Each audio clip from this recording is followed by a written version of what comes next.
Ladies and gentlemen, welcome back to another episode of Bloom the Podcast. Thank you all so much for tuning in to another episode and the final episode of Season 2. Thank you all so much for anyone who's listened to our episodes throughout Season 2 and stuck with us. It's been an interesting year. We've covered a lot of topics. We've had some guests on. It's been super fun. And today will be no different. Before I introduce our special guest, if you guys didn't check out our last episode, we had Aiden Lee come on and talk about a somewhat similar topic as today, a little bit more broad in scope, but similar in topic as far as taboo things in the Christian community. We'll leave the link to that in the description, so make sure you guys go check that out as kind of like a part one to our season finale. But I want to introduce our special guest. This is Hannah Carmichael from my church. Go ahead and tell them a little bit about yourself and whatever you'd like to share. Hey, my name is Hannah Carmichael. I am married to the pastor of our church and got to know Donovan a few years ago, and we hang out all the time now. It's so fun. Donovan is even more fun in person than you would think he is. Too kind. So much fun. He keeps our conversations very interesting all the time. We love it. I appreciate that. So yes, I'm at church a lot with church people a lot, and I have 3 kids, and I have a blog about sex and what it has to do with the gospel. And so I think that's why he graciously invited me to join him in this conversation today. Yes. I homeschool my kids. I'm pursuing a master's degree in classical education right now. And I also work at a pregnancy clinic where I get to speak to young women about their pregnancy and their choices and their relationships. It's super great. That's amazing. Yeah. And as you can tell, very well-rounded person. She has a lot of different things that she does. And like she mentioned as well, her blog, super interesting and a lot of stuff I hadn't really thought about till I read it. And it kind of provoked this conversation of the correlation between sex and the gospel. And if you guys are kind of wondering how that kind of is a taboo topic, we'll kind of cover a little bit of that today. But yeah, we're going to go ahead and jump straight into it. So I think a really good place to start would be, obviously, like we had mentioned, it's a very taboo topic in the Christian community. And I feel like a lot of churches have a hard time addressing the topic of sex as a whole. I feel like a lot of people get uncomfortable or feel uneasy when it's brought up, especially depending on who's in the room. So why do you think Christians hesitate to broach the topic of sex, and why do you think it kind of has that taboo stigma around it? Yeah, such a good question. I wanted to ask you what your experience was growing up in the church.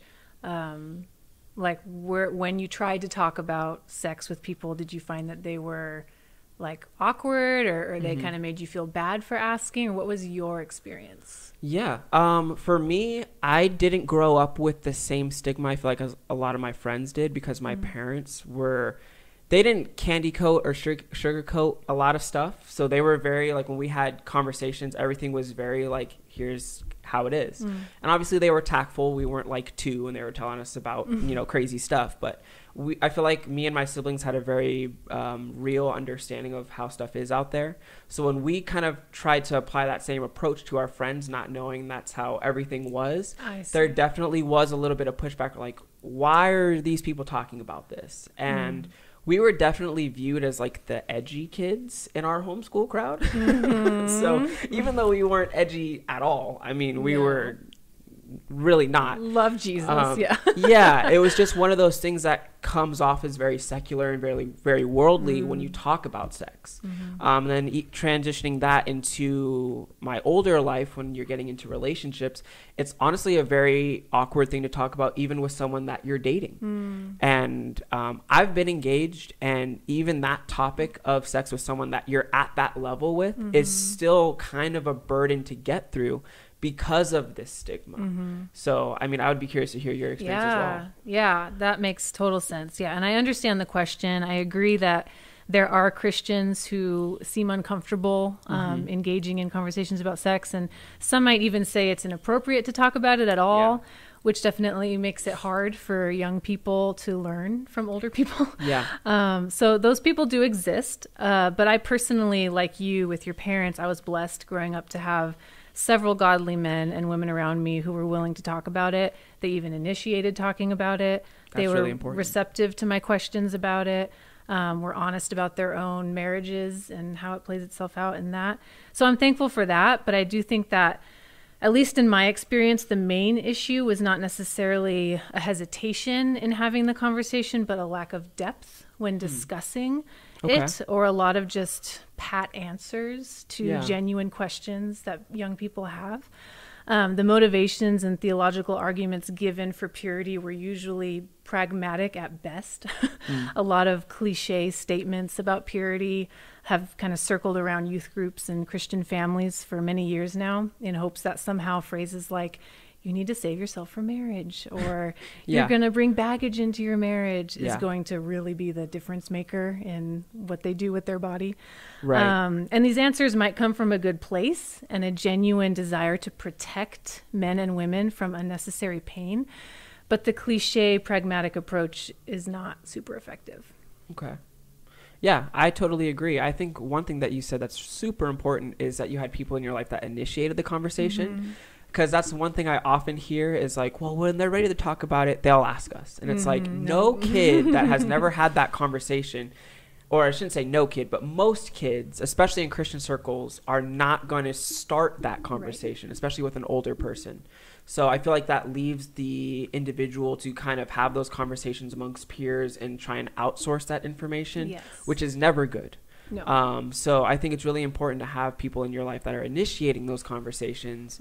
And then, like you also mentioned, with the depth of conversation, not kind of saying like, oh, it's just something for marriage, but really explaining, you know, why it's important and, you know, why it's a gift from God and all those things that kind of just are like kind of left by the wayside. Yeah, I try to kind of view the people in my life with the assumption that they're not just thinking about it, but they're struggling with it.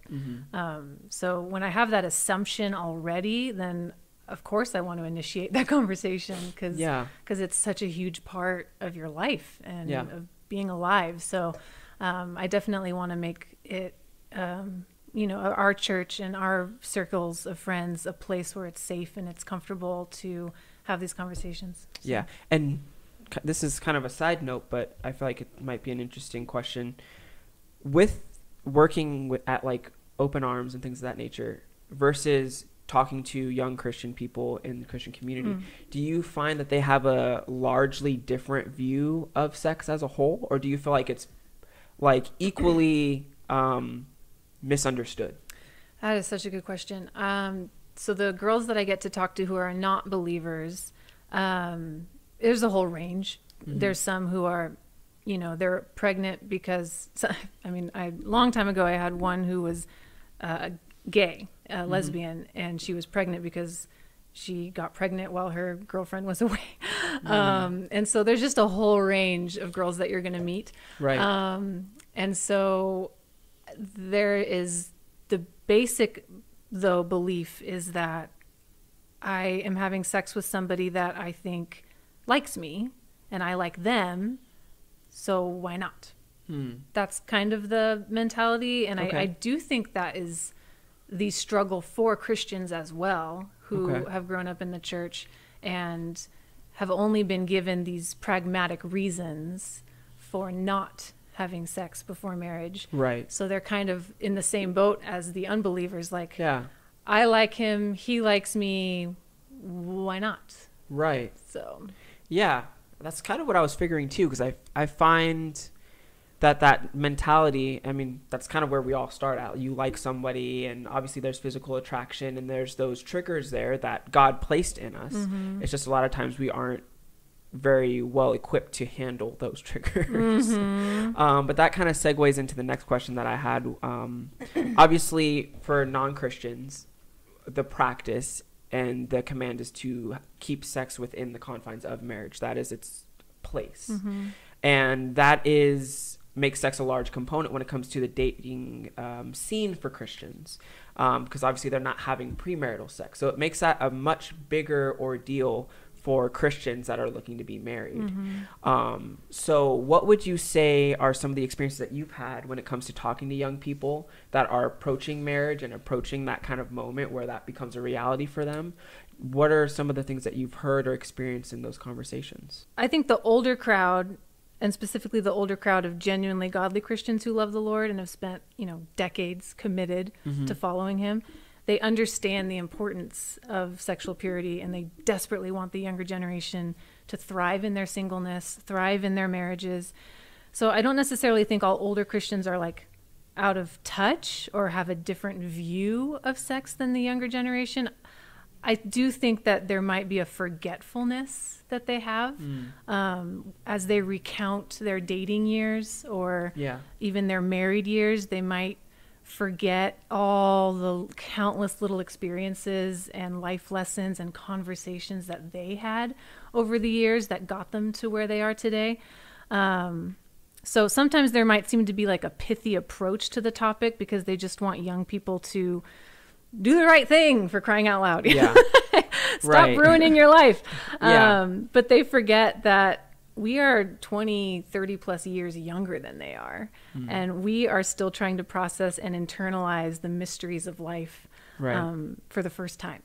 And I'm guilty of that too with my own kids. I forget what it was like to be a kid sometimes. And so I get frustrated and impatient with them, not remembering like, oh yeah, I totally did that too. So I don't think that the older crowd is like trying to be neglectful. I just think there might be a forgetfulness. The younger crowd today, being like Christians in their 20s and 30s, are unfortunately the product of a failed experiment, which is the purity culture. The purity culture definitely brought the conversation of sex and marriage to the table. And it made it less taboo. But unfortunately, the theological explanation of it and motivation for it was, I believe, not only lacking depth, but just a wrong representation of God. Could you expand on that and how the purity culture views God and relationships versus what you would say would be a more biblical approach?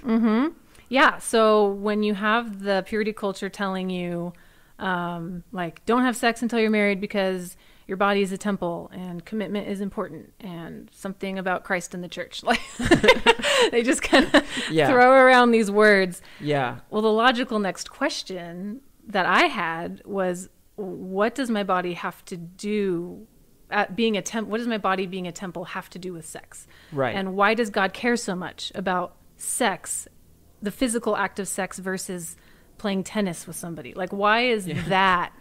Why is that act the thing? Why do I need to get legally married first if we both consent and we are verbally committed? What is it about the act of sex itself that makes it wrong outside of marriage but okay on your wedding night? And the answers to these questions can either come across condescending or impatient or just pithy. So that's usually where they give the fire analogy, right? Of like, fire is a good thing, but if you use it the wrong way, it'll destroy fields and houses. And you're still sitting there like, but why? So my goal is that in answering the next couple questions, I do want to connect what sex has to do with the gospel. That way, if a listener still chooses to disobey God and have sex outside of marriage, they do so knowing full well that it is the gospel they are perverting, not just a preference or a religious tradition or a arbitrary rule for a civilized society. It is the gospel itself that they are saying, I don't care. It's super interesting because we did an episode a little while back on kind of like dating versus courting, and we were kind of talking about some of the books that were about courtship that have kind of came out back in the early 2000s, like Kiss Dating Goodbye and stuff like that. And a lot of those books have this interesting presupposition that like if you have sex outside of marriage, then your future marriage is doomed. So they kind of have this weird like insurance policy view of sex where it's like if you make sure that you keep sex for your marriage, then your marriage is guaranteed to go swell. So you have all these people that have a false idea or in false expectation because they've abided by this rule that they aren't entirely sure why exists, but they're going to follow that rule to guarantee themselves a good marriage. Exactly. And it's wrong heart motive, first of all, and then just completely untrue. Right. So yeah, we'll definitely get into that as well. Kind of hopping down a little bit, with the emphasis of, I guess, premarital sex being so bad, do you think that creates any kind of like dynamic when it comes to like young people and kind of the notion of premarital sex is so bad and that's the reason we don't have it? Does that distort anything on the back end, do you think? Yeah. Okay. Yeah. So misunderstandings of sex for Christians definitely has been the cause of a lot of confusion and frustration in marriages. So in counseling, I don't find necessarily that I have to help people stop seeing sex as bad. It's more the case that I have to change their misperceptions about it altogether. Okay. So sometimes Christian girls who are about to get married reach out to me expressing their anxiety over having sex for the first time. But it's not because they see it as bad, they know it's good, but rather that they just don't understand what it is.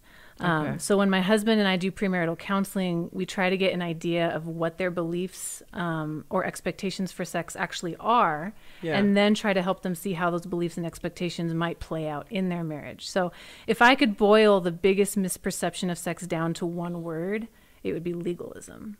Kind of like what you were saying. So both in the church and outside the church, I will use my body to make someone notice me. I will use my virginity to make my future husband appreciate me. I will only commit to my girlfriend if she pleases me sexually. Or I will guilt trip my wife into pleasing me sexually. All of this is legalism, whether or not you were a virgin on your wedding night. So sex was never designed to be a bargaining chip or a way to prove how worthy you are of someone's commitment. So the biggest thing we try to communicate in counseling is that sex was intentionally designed by God to be a physical picture of the gospel. The gospel says that we can come to God spiritually naked, without fear of judgment, not because we're beautiful and we have nothing to be ashamed about, not because we're amazing, but because God slaughtered his son in our place and covered our nakedness and our shame with his blood. And because of him, we can be intimately and eternally united, one with him forever. So having sex before marriage isn't bad because you're giving yourself away, or you're not saving yourself for one person, or you're somehow tainting your body. Cue all of the withered rose and unsticky tape analogies that you hear. So that's not why sexual immorality is wrong. Sex outside of marriage is wrong because you're using your body to communicate a legalistic based understanding of your body. But I don't want to be vague about the word legalism without fleshing it out, because I think we throw that word around without really understanding what we mean by that. Covers a lot of ground. It's like, that's legalistic. What part of it? I don't know. But I think there are two main lies that fuel this legalistic approach to sex. The first one is that I can use my body to make someone love me. So that's the number one lie. The number two would be I can experience pleasure for free. That would be number two. So with the first lie, believing that you can use your body to make someone love you, this mentality will always lead to disappointment, no matter how beautiful, even if you're a supermodel. No body, human body in this world is good enough to make someone love you. Yes, the body is a beautiful thing, and it has the ability to attract people. That is not up for debate. But what the body can't do is make someone love you. So God even talks about this in Ezekiel 16. He tells the Israelites that they trusted in their beauty, the beauty that he gave them in the first place. And they were trusting in that. And he says they hoard themselves around to every passerby.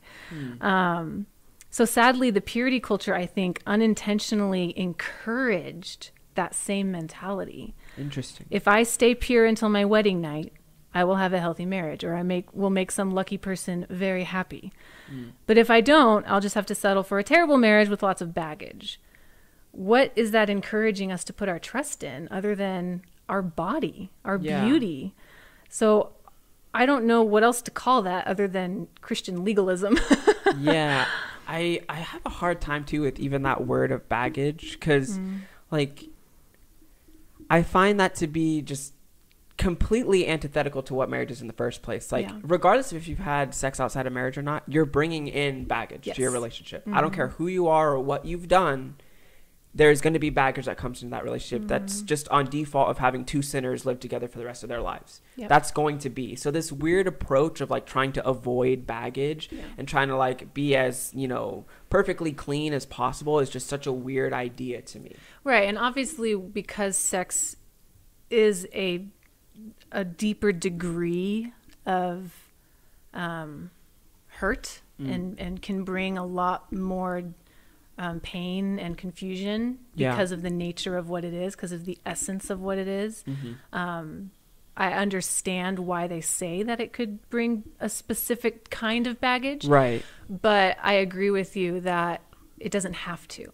Yeah. If you understand what it is. So the problem with the reasoning, like you said, is that the whole point of sex is to display the gospel. So the gospel is that Jesus died for us before we could prove to him that we were worthy of his love. Right. Jesus gave up his rights and the comfort of heaven to become like us and be our substitute before we agreed to be his friend. The world says, I will choose to love you and give up my independence after I see your body. Yes. After I see how you perform in bed. After I see what moles and wrinkles and blemishes you have. After you please me. So the world switches the order of events because the world doesn't want to admit that they have nothing to offer God. Yeah. But we all want to believe that God's love for us is because of something good he saw in us. And that is our natural inclination, to be esteemed and loved because of something good in us. And Satan has capitalized on that desire and taken the most intimate physical picture we have of unconditional love based on grace and twisted it, making it all about self-esteem and self-love. So the reason I think this is important to talk about whenever we discuss sex is because Christian couples going into marriage with the mentality that sex will be easy breezy because they saved themselves for marriage are going to be very disappointed. A virgin body does not magically make someone overlook all your flaws. Right. For the rest of your married life. And my virgin body is not going to satisfy my husband's deepest longings. Right. Like, just because I'm a virgin now, for the next 60 years, he'll be good. That idea of being a virgin, that it will somehow be rewarded with these ambiguous, arbitrary marital blessings, is not only setting us up for disappointment, it's also encouraging us to see ourselves as God's gift to the world. Right. If I view myself as some beautiful gift to my husband and he should be grateful to have me, then I'm going to be devastated the first time he confronts me or expresses any kind of dissatisfaction with our sex life. So helping couples make that connection between a performance-based understanding of sex and a gospel understanding of sex is super important. Yeah. Sex will expose you in very unflattering ways, whether or not you're a virgin on your wedding night. 100%. But praise God, sex is not about finding goodness in yourself. Yeah. It's about showing physically the exposing and unifying power of unconditional love. So can I move on to the second lie? Or did you have any? Okay. No, go for it. So the second lie that fuels legalism is that pleasure is free. So that I can enjoy satisfaction and pleasure all on my own without any kind of real relationship or vulnerability as an autonomous, independent, free thinker. The truth is that sex will cost you. It will either cost you your independence as you join your whole life to another person in marriage until death do you part, or it will cost you your soul. Because sex is spiritual.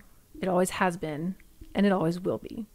You either enjoy it the way God designed it to be enjoyed and grow in virtues like self-control and patience and selflessness, or you damage your soul with vice. Either way, sexual pleasure, whether in marriage or outside of marriage or just with yourself, is going to cost you.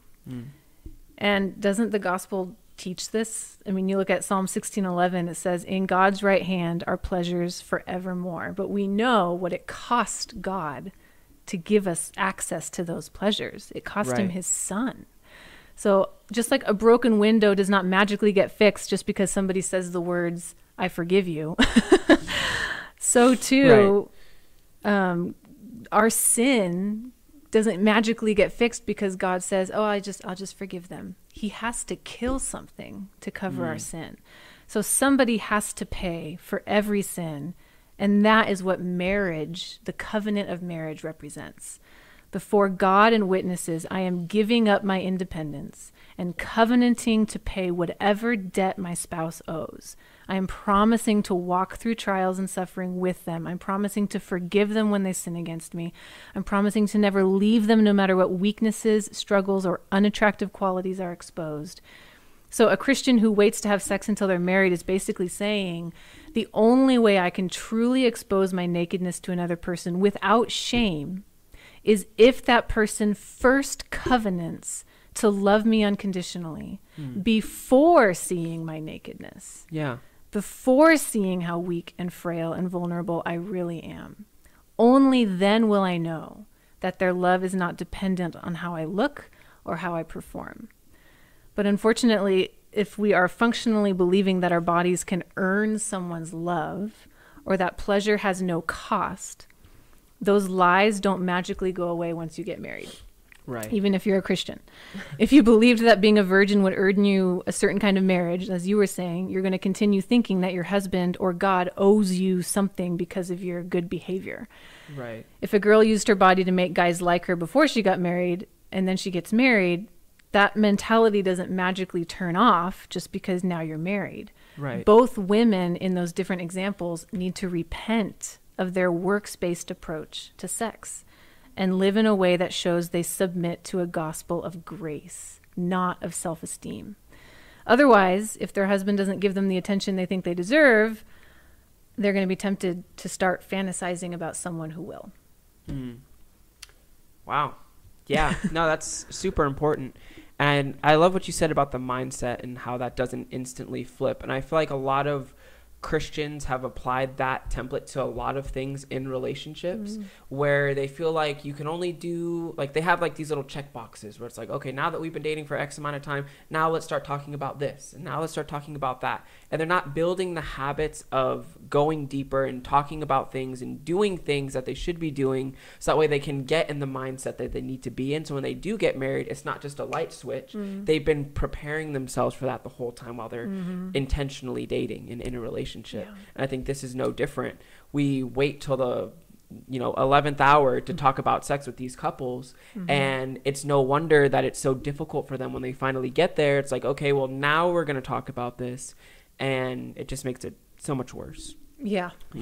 But I want to go back to what you said a little bit earlier about Satan capitalizing on it, because I think if you look throughout the entirety of Scripture, you see men and women falling constantly to sexual immorality. And it's one of the biggest issues that is out there in the world. And in our culture, especially today with media and the way that everything has been constructed, there's so much perversion and there's so much misrepresentation on what sex is supposed to be. How do you say that Christians should go against that and fight that? Because it's in our face all the time, 24/7, in every movie and every song and every show. How do we get away from this drastic misrepresentation of sex?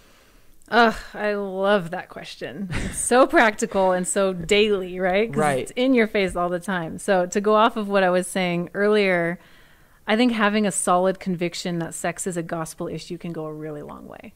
When I see people in movies or the internet or in my friend group who are living together or having sex before they're married or sleeping around for fun, I try to remember that all of those people are just desperately trying to understand what in the world their body has to do with love and identity.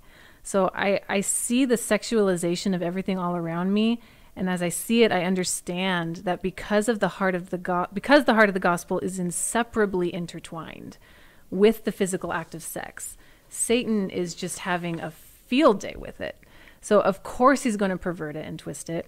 He hates the gospel. He hates that God's love is not based on our performance. He hates that Christ died for his bride while we were still his enemy. Mm-hmm. He hates that our nakedness reminds us of our shame.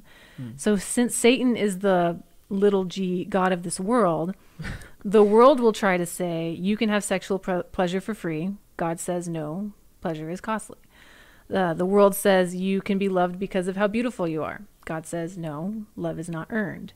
The world says you have nothing to be ashamed about, so just love yourself. God says, no, you should feel shame. The world says that you prove that you truly love yourself when you publicly expose as much skin as possible on Instagram. God says, no, you should wear clothes, because clothes remind you that God had to cover you with his blood through his son. The sad irony we should see when looking at the world is that the world is constantly preaching a message of self-love and autonomy, while at the same time begging for someone to love them unconditionally. Yeah. God says that we can't have both. We have to deny ourselves, admit our need for a savior, cling to Christ, and embrace the reality that his love is completely unrelated to our beauty or our accomplishments.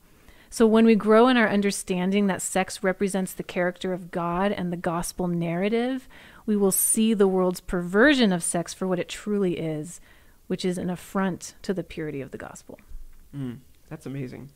What would you say, or if there are any differences, would you say there between the world kind of indulging in that self-love and all of that versus the Christian community that kind of has the more legalistic view, but still that same desire? Do you see that there's any difference in the way that those outwork in individuals' lives versus the person who's kind of just on Instagram like, I love my body and here's who I am, versus where that's more of a generalized not good thing to do in the Christian community, as it should be? But how do you see that works itself out in young Christian people that still are craving that same sense of validation and the same sense of love for one's own body and self? Yeah, no, it's so true. I mean, we're made in God's image, so there is an integrity and a dignity and a desire for respect and to be treated with love and kindness. The reason why we feel shame, and we should feel shame, is because just like Adam and Eve in the garden, when they ate from the tree of the knowledge of good and evil, basically what they were doing is saying, I want to be the judge of good and evil. So I don't want to have to submit to what God has determined is good and evil. I want the power now to say, this is good, this is bad. And when they ate the fruit, now they have this ability to criticize people because now they've made up their own law of what's good and bad. And that's why when we're naked in front of each other, we instantly feel this, what are they going to think of me? Because we've all eaten of the fruit of making up our own rules and deciding what we think is good and bad. And that when God looks at us, we instantly shrink back and we're like, oh, I messed up. My laws are nowhere close to God's laws.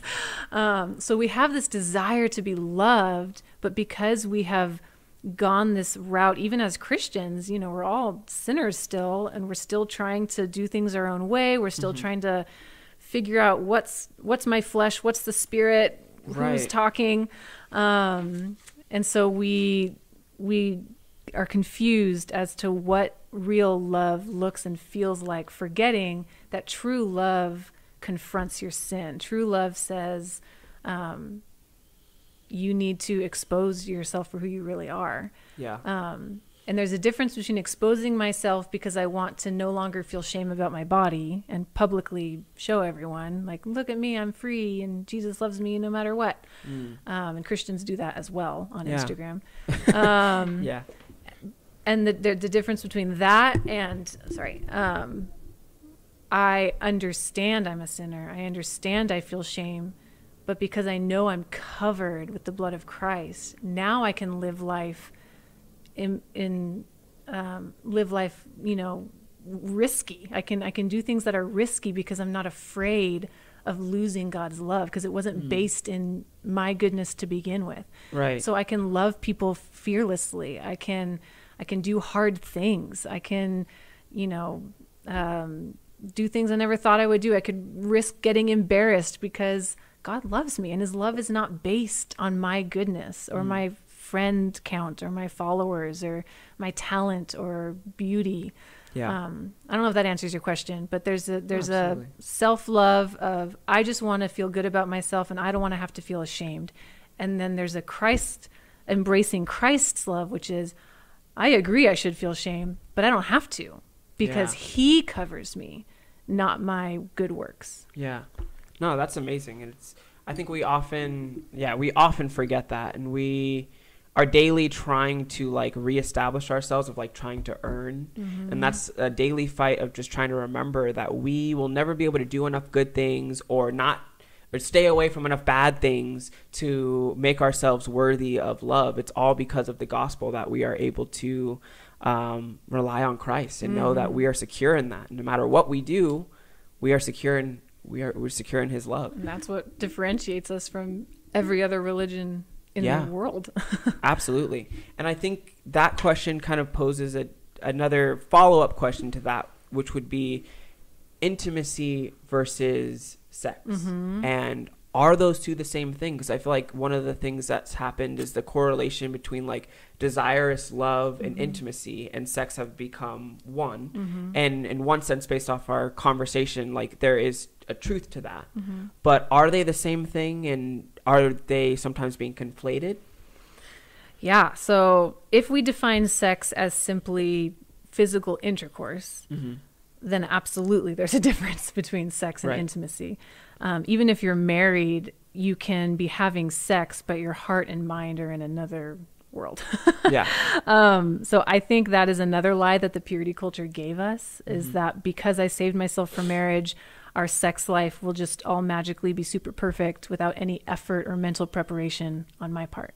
But true intimacy with your spouse, whether or not you are a virgin, again, requires a growing passion for the other person. That is steeped in a self-denying, humble, intentional love. I was not saved for my sin so I could just continue doing things my own way. Right. I was saved so I could know and love and pursue Christ passionately. The goal was always a relationship. But even if you're just having sex for purely physical reasons, you will be left feeling empty and confused, because sex isn't just physical. It never has been. So because it's intrinsically spiritual and our bodies represent shame, people who are trying to separate them are going to just be left devastated. True intimate sex requires you to not only be vulnerable and open to potential criticism but it requires you to genuinely desire and feel passionate about another person who is a sinner just like you. But since we are all naturally obsessed with ourselves and pridefully defensive and quick to judge others, marriage really quickly becomes more of a roommate situation than an intimate, passionate, romantic friendship that Song of Solomon describes. So for the man who just wants to have sex because it feels good, marriage will hopefully teach him how to actually love and care for another person besides himself, and grow in patience and self-control as he builds trust with her, as he learns her, as he makes the sexual experience pleasant for her, so she doesn't feel like a play toy or she feels like a valued human being. And that's where the intimacy part of sex in marriage has to be fostered. It has to be intentional. So too, if the wife just wanted to be seen as some trophy wife simply because she's beautiful, and her husband should consider himself lucky for being married to her, marriage is going to teach her that she's not God's gift to the world. And in order for her to experience true intimacy, she's going to have to be open to criticism and confrontation and the embarrassing realization that just being pretty is not enough to make marriage or any relationship successful. This is true. So when both the husband and wife are committed to this holistic approach to sex, then true intimacy can be enjoyed. This is why my husband and I always tell couples in premarital counseling that honeymoon sex is the worst sex of your life. Because you don't know each other nearly as well as you will in 5 years or 10 years after you've waded through the stressors and trials of life together. You've patiently navigated arguments and disagreements and come out the other side more humble and self-giving. It's amazing how much better sex becomes when both the husband and wife are viewing it with a gospel lens. It really is. Are couples generally shocked when you say that? A little bit. A little bit. Yeah. So, I mean, we shouldn't conflate sex and intimacy in the sense that we assume just having intercourse equals intimacy. But I do think we should conflate them in the sense that sex should, in God's design, always be an intimate, holistic experience. Where there's a willingness to be exposed both physically and emotionally and spiritually, knowing that whatever is exposed will be covered, not because I'm amazing, but because this person who has chosen to love me is amazing. Right. Yeah. I think, just there's so much there to just divert from self. Yes. And I think that's really the constant theme is sex is, especially kind of going back to the other question of like how it's perverted. The way they try to swing sex is that it's all about like the validation. It's all about like this really idealistic, like just sparks flying, like everything is so, it has to be like stars are aligning just right every time. Yeah. And it's just misguided and it's not reality. Right. And I think for Christians, especially that have saved themselves for marriage and that are expecting to have this stars aligned moment, and it's not that, it creates a disappointment and it creates discouragement. And I think what you said is just really, really helpful. Oh, good. Yeah. It took me a long time to learn it. Learn from my mistakes. Well, that's all part of growing, and that's God's gift to us, is to show us those things and to help improve our lives. Yeah. My husband and I are always like, to people who are still in the thick of, early in marriage, and they're like, what is going on? And we're just like, just trust us, push through. It gets better. I promise. Yeah. Yeah, because the world's view of marriage is so dark and so it's just terrible. There's no hope. It's unhopeful.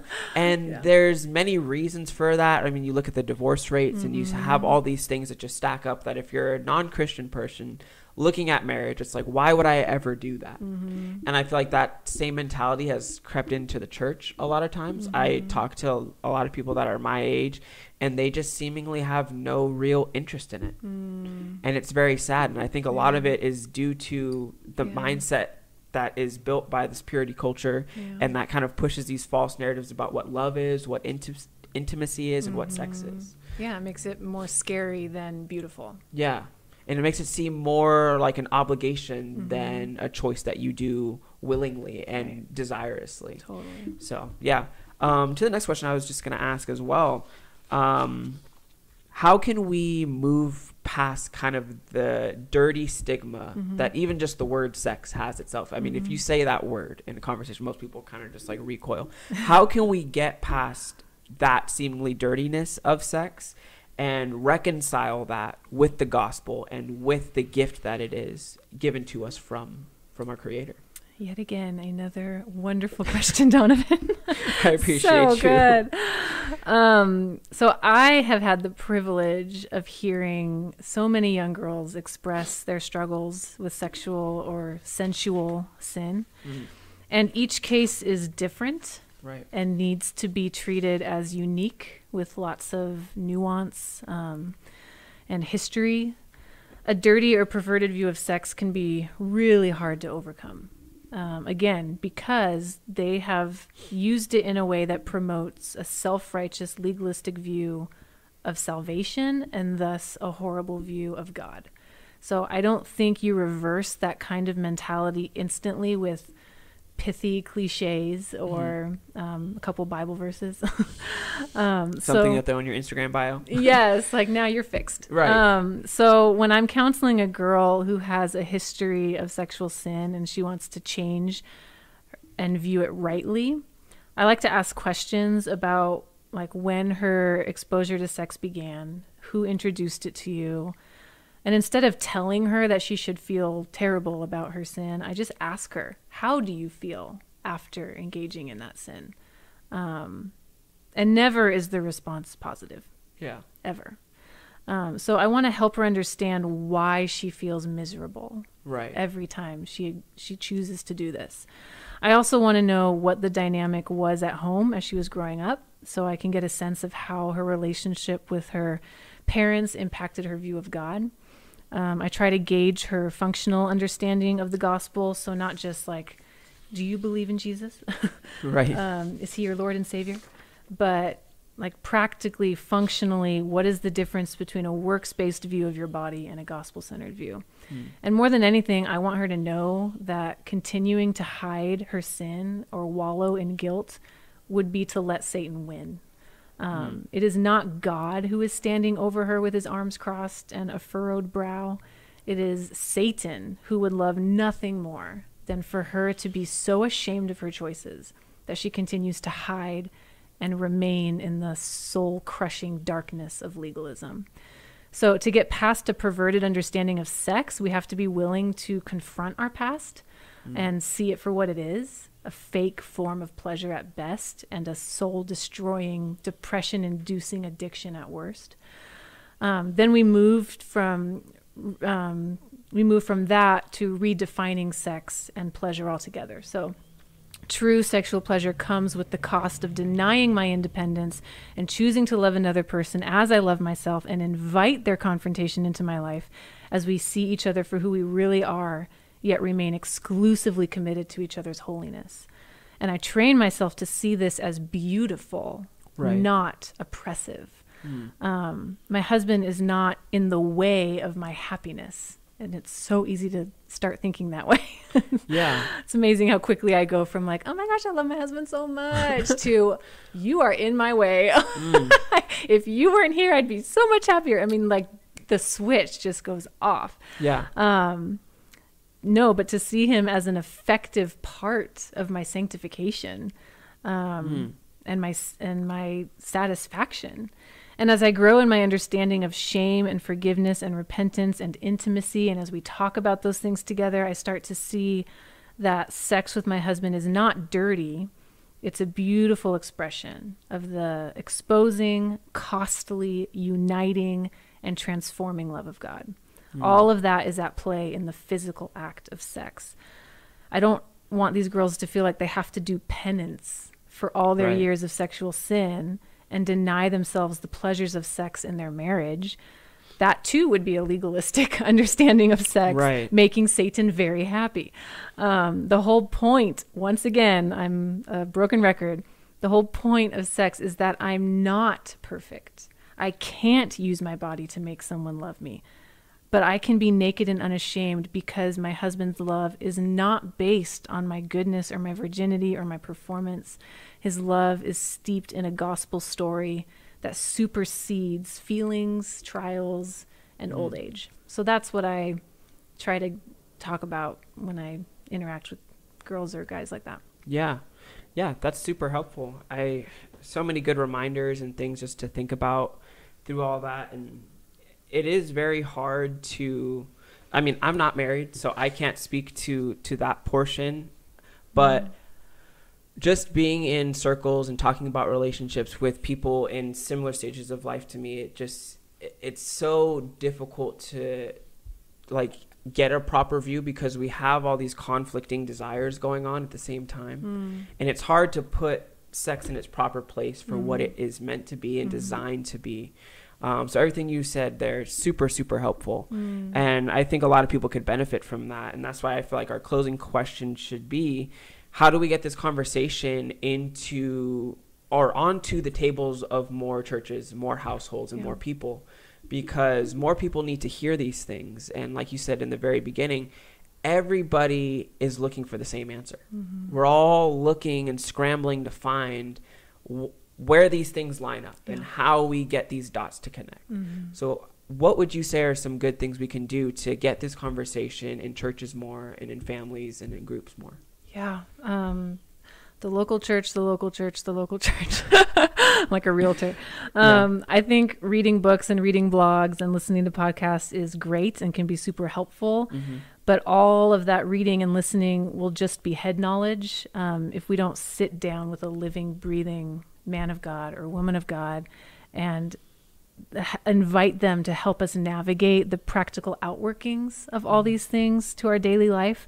Yeah. The local church should be the safest place for young people and all people to confess their sin, to say, here is the worst thing I did this week.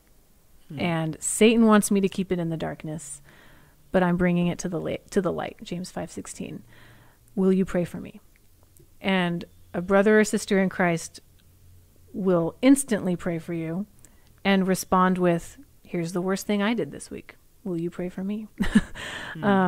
This kind of openness creates a safe place for conversations about sex to happen, whether or not you're married or single. Like married people need help too. Yeah. And obviously single people need help with, how do I stay pure? How do I think about sex rightly? How do I say no to sin? And my hope is that the gospel would be the guiding principle that is behind all of those conversations, not a works-based, self-esteem driven misperception of the body. Yeah, I think that is really important. And kind of going back to an answer you gave earlier, having people that start these conversations. I guess a follow-up question to this would be, how do we get to a point in the local church where we can have that level of transparency? And I think obviously at CBC, at our church, I feel like that happens fairly regularly, which is an amazing thing to see. But I would definitely say that's a rare thing. And I've been to quite a few different churches in my lifetime, which is not that long, but I've still been to a lot of churches where I've never really experienced the level of openness that we have at CBC. So what would you say are some good steps people could take to practically get to that level of openness to hence bring forth this conversation of sex? Yeah, it's a good follow-up question. I mean, at our church, we've tried to create spaces for people to meet one-on-one, or, 2 or 3 or 4 people at a time. So it's not as busy and crowded and intimidating. Yeah. So if there is a struggle with sexual sin that someone is having, and they join a small group, they're going to be more likely to talk about it there than if we're all hanging out at Bible study with 12, 15, 20 people. Right. And you're like, why don't you want to talk about it? I mean, you don't know their history. You don't know what background they're coming from. And so we try to create safe places for people to have these conversations, for sure. Right. And then in those safe places and in even bigger groups, we as, I'm not like old, but I don't know, I'm older than most people in our church now. I want to be an example of first confessing my own sin. Yeah. So that then people are more likely to feel the freedom to share their own. But if it's just, why aren't people talking about this? Well, I mean, maybe you haven't created a safe place for them to talk about it. Maybe you are not confessing your own sin and making them feel more, safe to talk to you about what they're struggling with. Maybe you've given them no reason to believe you have good answers for the things that they're struggling with. So that's kind of why I started the blog. That's why we try to, initiate these kind of conversations in our home and at our church, so that that people who, again, I assume are struggling with this will feel the freedom to then talk about it. It's an interesting point too of the assumption, because I feel like most people try to go in with the opposite assumption of like, I don't want to be seen as like I'm struggling with this, or I don't want to assume that other people are struggling with this because I don't know. And I think that's such a backwards way of viewing it, because we're all dealing with the same things. And if I'm struggling with it, I can guarantee, or not guarantee, but I can pretty much guarantee that the person next to me that's in the same stage of life, and even stages after or before, are going to be going into that same struggle. And or like, even if she saved herself for marriage and she loves the Lord and now she's married, so we never have to talk about it again. It's like, no, that girl might need your discipleship more than someone else, because she wasn't prepared for the kind of struggles that she was going to have being married. So it's always an assumption on my part that there's some degree of struggle. It doesn't have to be like a lot, but just some degree. And we want to be a safe place to talk about that. Yeah, absolutely. And I would say you and Patrick both do a really good job of leading by example about that. I feel like you guys are very open with the things that you guys go through and the things that you guys have been through and the way that you guys have grown through it. And I think that encourages the people to do the same. And just in conversations with them, you can see that the way that that goes forward. And if their pastor and the pastor's wife can be as open as they are, then it kind of gives them that that confidence to do the same. So I think that's a really big point. Well, again, if I know that I'm covered by the blood of Christ, then I don't have to be ashamed anymore of anything I've done. Or like, even if I do something horrible this week, which I probably will, I should be, I'm free to talk about it, because I know that it doesn't change God's love for me or my husband's love for me. And that frees me to take risks and to be open and vulnerable with people, because I don't have to be in self-protection mode anymore, because I'm covered. Yeah. And that is such a comfortable, freeing, peaceful place to be because of the gospel. Yeah, no, that's amazing.